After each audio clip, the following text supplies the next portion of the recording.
truth. That's how I really pinpoint it. Spirituality is one's personal truth and one's personal experience. Religion is the truth and experience of another.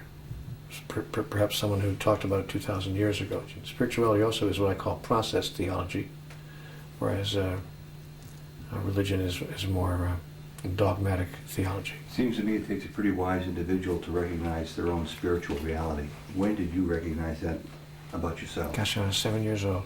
Really? Who is Sai Baba? Sai Baba is a human being, a wonderful human being, who is a spirit being in a body.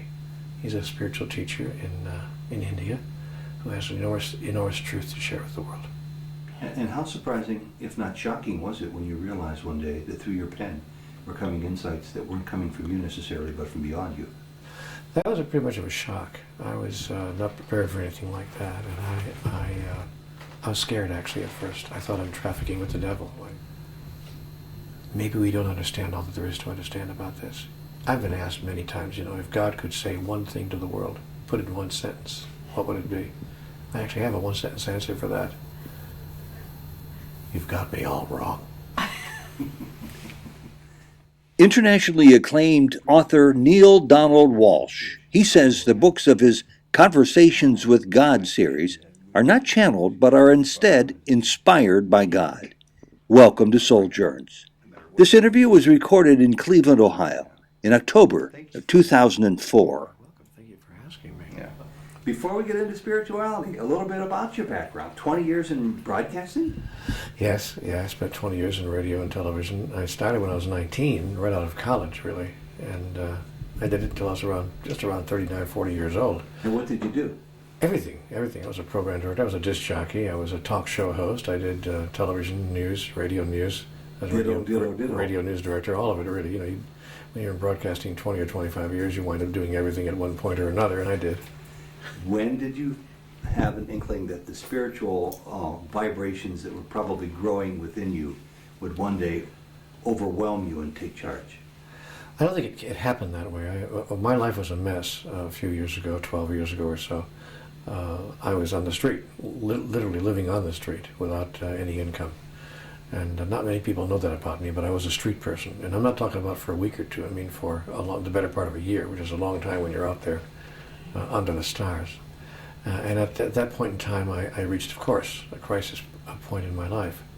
What is it that's I don't understand about life? What does it take to make life work? What's the missing piece of data that I need to have here to make everything fall together? And I was 50 years old.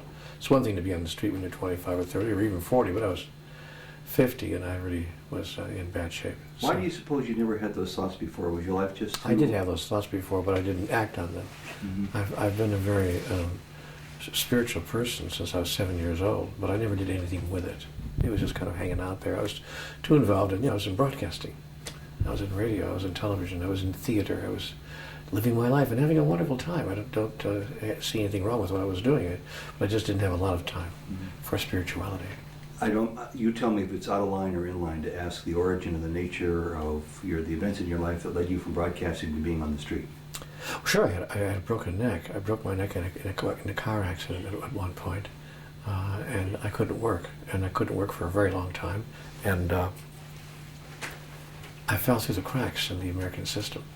There was no safety net for divorced, essentially single men. If I had been a woman with children, I would have had a safety net, but I was a man without. My ex-wife had the children. We had a fine relationship. It was still a very friendly relationship, but she was caring for the children, and I was out of work. And when you're out of work about 16 months, you fall through the cracks. And so there I was after a long time. And you see, the problem was I couldn't do anything about it. That is, I couldn't get another job anywhere. I could barely move. I was in a Philadelphia collar. I couldn't even get day work. I was looking at the want ads, just trying to find anything to do, working at a 7-Eleven or anything. But I couldn't. If I had so much as lift a box of canned goods or whatever, I was out of the game. So I couldn't even be a stock boy at the supermarket. There was nothing I could do with a broken neck. In fact, I was lucky to be alive.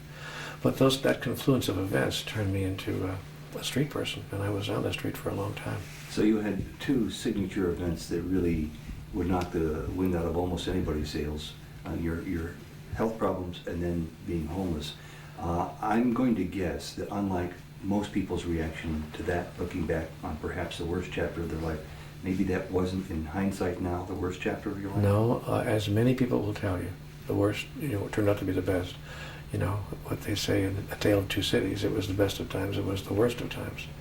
And it was that way for me. Looking back on it, even during the time, actually, I had the vision and the insight to see, even as it was happening, I was able to see, wait a minute, there's something here. There's a needle in this haystack, and I just have to find it. And I did. I was able to find it. I learned a great deal during my time living Is it on the wrong to street. almost yearn to have events like that in our lives to serve as catalysts to get us to think? I don't know that it's wrong. I don't buy into right or wrong as a concept, but I think it's probably not too beneficial.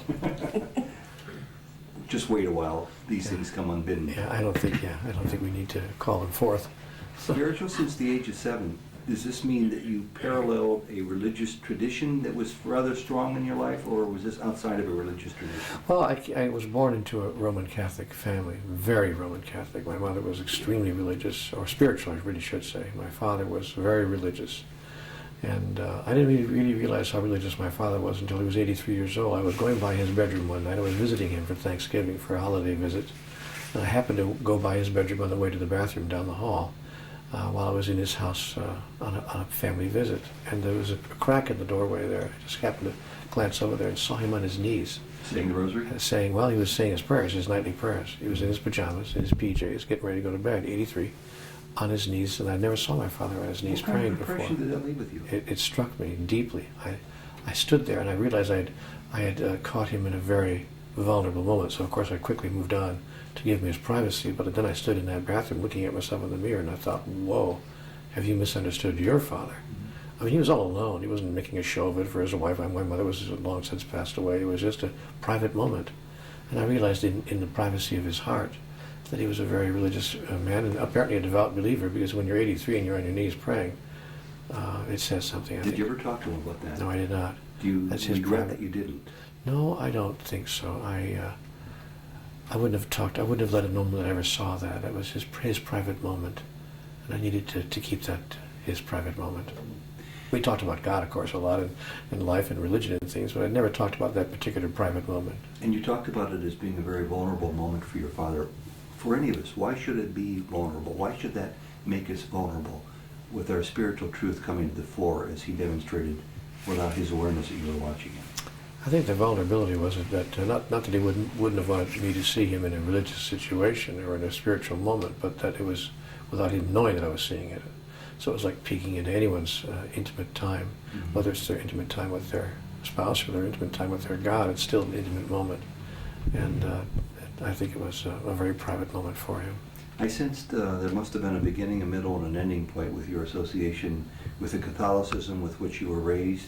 Is that true, and how Yes. did that come about? Well, the beginning, of course, was birth, as it is for all Roman Catholics, or most of them. You're born into a Catholic family, and if it's a good Catholic family, you become part of the church the moment you're born.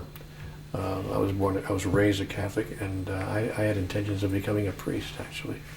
It was my desire to do that. Happens to a lot of us Yeah. in this certain age group. So there I was, and I was convinced I was going to be in the seminary when I was 18 or 17. But that came to a quick close. My father really disabused me of the notion. He said, you can go into the seminary if you want. You can make that decision when you're 18 or 19, but not now. They wanted to move me in there when I was about 13 or 14 years old. You can do that, you can get into the seminary that early. All the nuns were saying that he has the calling. Little did they know. And so I was anxious to get in there, but my father said, no, when you're 19 or 20 you can make that decision, but not now.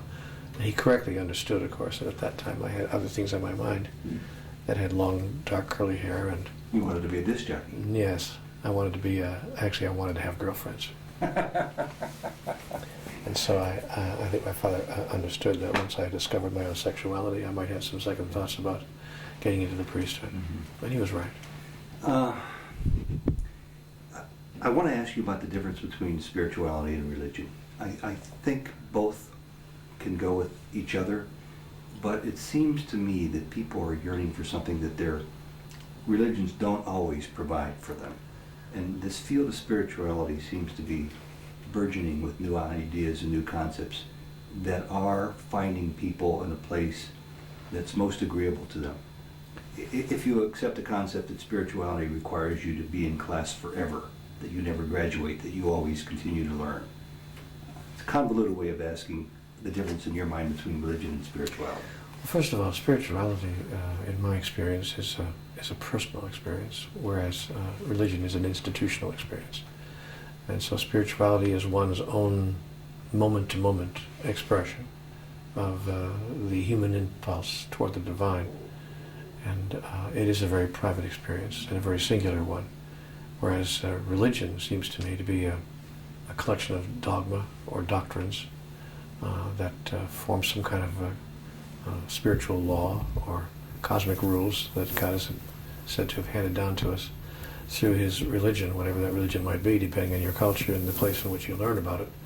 And so religion feels to me to be an institutional experience, as spirituality is a personal truth. That's how I really pinpoint it. Spirituality is one's personal truth and one's personal experience. Religion is the truth and experience of another, perhaps someone who talked about it 2,000 years ago. And then we are asked through religion to adopt the personal experience of another who has given testimony to that. We are asked to adopt that. Many people do adopt it. Many people actually find an experience that's quite valid for them within the folds of that process. But that's the difference that I see between spirituality and religion. Spirituality also is what I call process theology, whereas religion is more dogmatic theology. Seems to me it takes a pretty wise individual to recognize their own spiritual reality. When did you recognize that about yourself? Gosh, I was 7 years old. Really? How did you differentiate it between religion at that time, from religion? Well, it was very clear to me when I was 8 and 9 and 10 years old in catechism class that what the priests were telling me is not what was so. In my experience, forgive me, I don't mean to be offensive to someone for whom it is so, but in my experience, the things that they were saying to me didn't add up. And even when I was 8 and 9 and 10 years old, and I would be asking the priest in catechism class all kinds of questions. Finally, one day, that were way above a 7 or 8 or 9-year-old level, I was told. And so at one point, after about a year and a half of this, the parish priest said to me, "I'd like you to come to the rectory and talk about some of this," because I was outstripping the class's ability to keep up with my inquiries. And so he was a very nice young man, and he took me into the rectory once a week after school, and we talked for an hour and a half or two, and he answered every question I had, or tried to. And he was a very interesting man, because if he didn't know the answer, he would say, "I don't know. You're asking me a question at 9, I do not have the answer to that. I can't give you an answer." But sometimes it's better not to know these things. But he encouraged the spirit of inquiry within me, is what happened there. Did anybody ever tell you as you were growing up that God can speak to you, speak through you, speak for you, or did you learn that on your own? I think that my mother said to me that God is all over the place. And I don't know whether she said the exact words, "God can speak to you or through you," but she did make it very clear that God's expression was not limited to the four walls of any church or mosque or synagogue. And how surprising, if not shocking, was it when you realized one day that through your pen were coming insights that weren't coming from you necessarily, but from beyond you? That was pretty much of a shock. I was not prepared for anything like that, and I was scared actually at first. I thought I'm trafficking with the devil. I reverted right back to my early Catholicism and thought this must be blasphemy. I shouldn't be doing this. But it was making me feel so good. I was feeling so whole and so complete and so perfectly healed of all the anxiety and anger with which I entered that experience. The experience occurred in a moment of great anger. I was furious with the universe. I was writing on a yellow legal pad at 4 o'clock in the morning. What does it take to make life work? And what have I done to deserve a life of such continuing struggle? And in that moment of great anger and great anxiety, I began to receive these messages, and I wrote them down. Never intending to write a book, of course. It's all part of a personal process. How long was it when you thought those are just the interesting and somewhat pointed dimensions of your own imagination coming back with the answers to your questions? Well, I thought that immediately. That was my very first... For how long? Probably forever. But even to this day, I mean, I asked the question, how do I know this is not my imagination? And the answer I received was, it is. You think I won't use that tool as well as any other tool? What tool do you think I used to create Mozart's music? His imagination. What tool do you think I used to create Michelangelo's wonderful artwork? His imagination. Do you think I will not use imagination as a tool with which to communicate divinity to the human race? It's the greatest tool of all. So the fact that it was my imagination, I said, is it this my imagination or is this God? And God said, what's the difference? Somebody tell me the difference.